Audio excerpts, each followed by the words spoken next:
Hello, Brick Sculptors, and welcome to Brick Sculpt. This is Chris, and today I want to talk to you about how I would start a Lego collection if I needed to start over.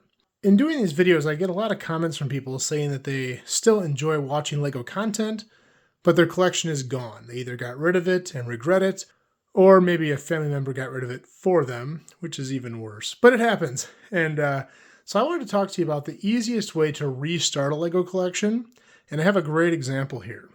Now, I don't do this too often anymore because I have a pretty decent sized Lego collection, and most of the stuff I buy now is more targeted. But I picked this up today on Facebook Marketplace. A giant cat bag. Now, this is 100% stuffed with Lego. This bag cost me $70. They advertise it as 20 pounds. This is well over 20 pounds. This is probably closer to 30 pounds. But I'll dump this in a bin here so you can see what I'm talking about. Now, I have not looked through this yet, so this could be a terrible deal, but just based on the size, 70 bucks sounds pretty good. Typically when I spend 70 bucks on Bricklink or Brickable, it comes in a small box, maybe even a large bubble mailer. So this is a lot of bricks. Now, obviously you can't pick and choose what you get, so you get what you get, but let's go ahead and take a look at what's in here.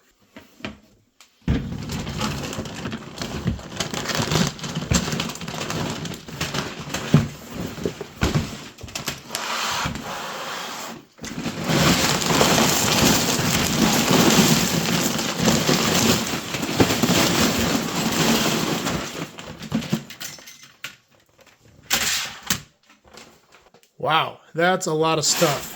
This bin is almost full. And most of it's sets. You know, most of it is things, let's say a helicopter, that are sets. But when you're starting a collection, this is what you need. You know, you just need random pieces that can inspire you to build something.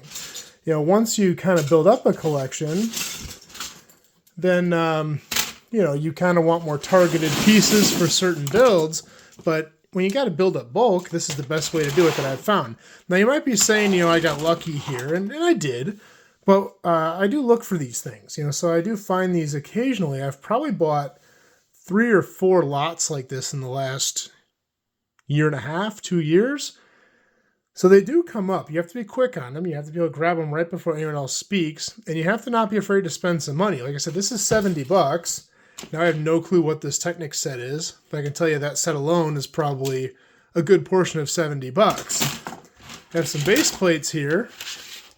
Now, these two, I already did look at these. They were at the top of the bag. These two are not real. These are off-brand. I don't know what brand they are, but they are not Lego. This one is. It's got some marks on it, but I cover them anyway, so that'll be useful. But those right there are worth money. These would be worth more if they were real, but whatever. You get what you get. I did look at the picture pretty thoroughly online to look for fake stuff or off-brand stuff, and it looked pretty legit. Like I said, it's mostly sets. What is this?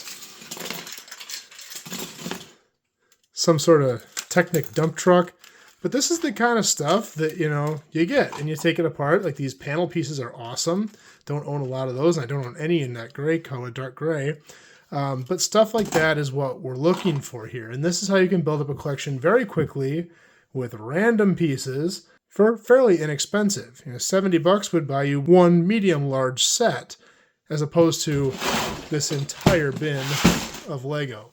So I'm going to go ahead and sort this stuff out, and then I'll show you what I got, and you tell me if you think it was a good deal or not.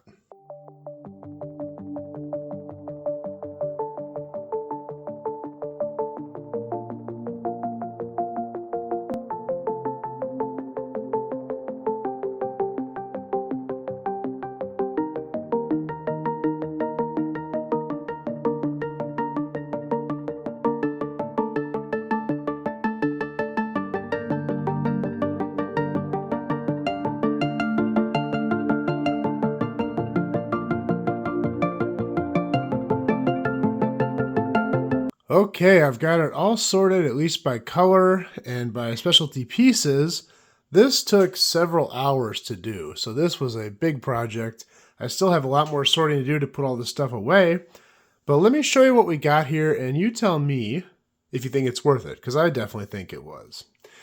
In the back here, I have bins of just bulk parts. And if you're a new Lego collector or trying to rebuild a Lego collection, this is really what you're going to need. You know, stuff like plates and bricks in all the normal colors is really what's going to start a collection.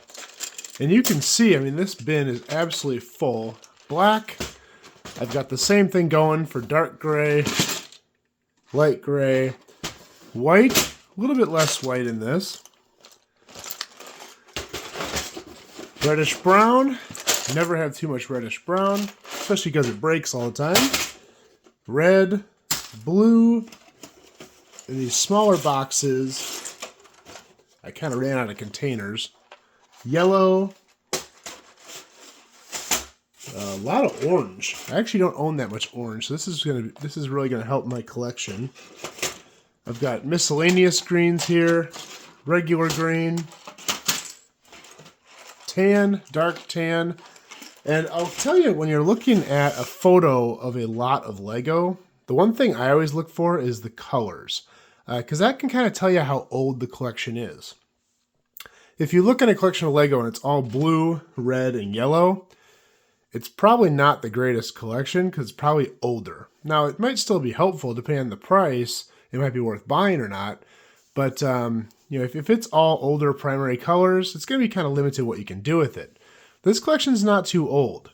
It's definitely not super modern, but typically very modern collections, people aren't selling. You know, this is usually the case of somebody went off to college and their mom sold their Lego. And I often feel bad buying that, but I realize if I don't buy it, someone else will. And I know how to use them better. Just kidding. So here we got some dark blue, dark brown, medium nougat, a little bit of purple, and some kind of more rare blues here. Silvers and golds. I got some minifig stuff down in front. This collection did not have a lot of minifigs. Now, a lot of people would say, oh, they took them out and sold them. Probably not the case. This definitely looked like somebody's mom plopped all this stuff in a bag and sold it. But you got to think, you know, if this is a kid's collection, the minifigs will often get separated. Maybe they'll play with those separately, or they play with them heavily so they get lost or mix into other toys. And also this collection was mostly vehicles, a lot of Technic vehicles and a lot of just normal vehicles. So minifigs are not very common in that, and a lot of it was big scale vehicles where minifigs would not be the appropriate scale anyway.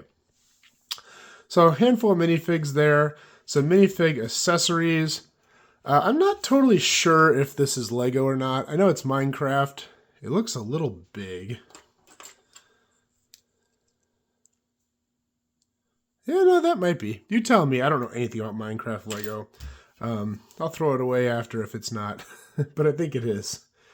I got some larger pieces here, some rock pieces, a couple train tracks, some cranes and stuff. This guy is interesting. I have no idea what that's from. Tell me below in the comments if you know what that is from. All kinds of different stuff here. This is an interesting piece. Almost looks like a shoulder piece, or oh, maybe that's the bottom of a Darth Vader mask? Very interesting. Let me know if you know what that is down below in the comments. This was really cool. I thought this was garbage at first, but this is actually old Fabuland pot. I don't know if I'll ever have a use for that, but some of that old school stuff is kind of cool. Like, check this out here. That's genuine Lego. It is cracked, but it's cool nonetheless. There was a Sarlacc in there. I had Rick chilling in there a little bit ago. This is the older Sarlacc. They have a newer Sarlacc set out. I will probably take this apart, but I wanted to share it because it was really cool. Almost all those big chunks of sets that you saw in the beginning I took apart. We got one Bionicle guy here. He's pretty crazy. I don't do much with Bionicle, although I have amassed kind of a collection of miscellaneous parts just over time from bulk buys like this. Very few plant pieces. Look at this tiny little truck or train. That's super cool. I decided not to take that one apart. There were a handful of vehicles that I decided not to disassemble because I want to see if maybe I could salvage them. This fire truck, I'll probably end up taking this apart, but it was kind of a cool vehicle base. I might turn it into something different. This car is super cool, and I want to rebuild this for sure. I have no idea what this is from, but dark red, I mean, that's such a good-looking car. So I'm going to figure out how to turn that back into a full vehicle and put that in the new city. Ooh, I love those hinges as mirrors. That's super creative. I've never seen that done. This is the remnants of a camper. I have the newer camper set that came out maybe last year or 2 years ago. This is very similar, so I need to rebuild that with this outdoorsy city. Campers will be really handy, so that could be fun. So I'm going to try to rebuild that one. I did get some older gray. Got that here in a bag. Don't use that too much anymore. Got a whole box of, this is all wheels on one side, and then doors and windows on the other. Some rocks, lots of chairs, chests, all kinds of cool stuff in here. Oh, check this out. This is like the longest Lego rope I've ever seen. That's so long. So that's a cool piece. Oh yeah, oh, and a couple brick separators. Can never have too many brick separators. So anyway, if you're starting out a Lego collection or trying to get back into it, this is the way I'd recommend doing it. Let someone else do it for you. Pick up their collection, and this is going to blend right into my stuff. But for someone starting out, this is a great way to get a base. You know, when you're trying to create a new collection, targeted pieces ordering on Bricklink isn't really going to do you a lot of good. You need bulk stuff that can inspire creativity, and I think this is the best way to do it. Well, thank you for watching. I hope you guys like this video. If you like this video, please like and subscribe. We'll do more just like this in the future, and we will see you next time.